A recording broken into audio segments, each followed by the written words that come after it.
We're on the Walsall Canal and we're in the heart of the Black Country at Ryders Green.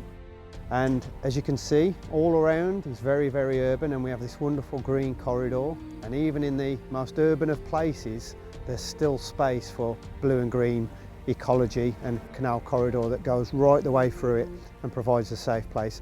And even in November, there are things to be seen. Of an evening, there will be otters and bats that are passing through this area. We know that otters are using this area from our volunteers that are gathering surveys every February for us. That indicates a certain level of biodiversity, which is fantastic. And even where I'm standing on a quite well maintained lock flight, there is plants all around. If you look in a little square metre, there are several species of, for instance, this is lesser knapweed, ribwort plantain, red and white clover, daisy, which is in flower. And all these wonderful plants are just waiting for their opportunity to flower. So our grassland management on the sides will let them flower, they seed into this area.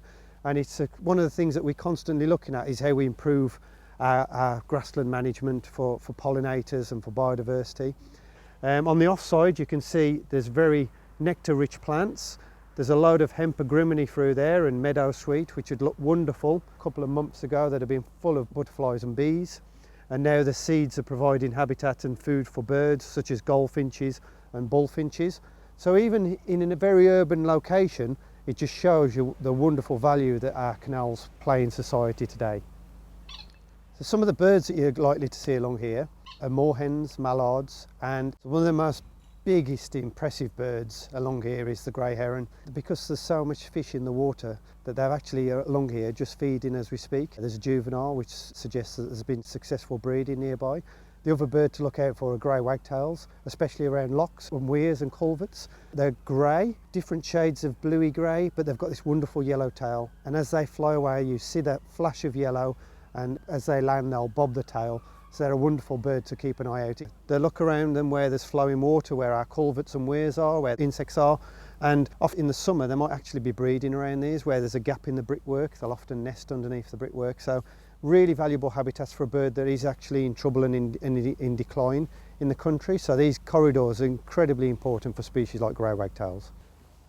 So one of the wonderful things here is even on the brickwork, which has been here a long time, and even in an industrial area, we've got lichens.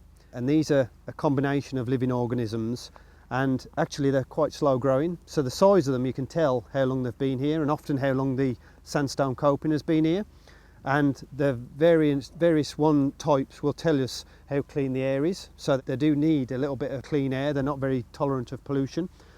And then as the moss creeps in, these are the basics of life and all ecology and habitats.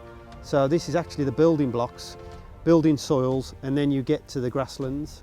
So they're absolutely vital for the environment.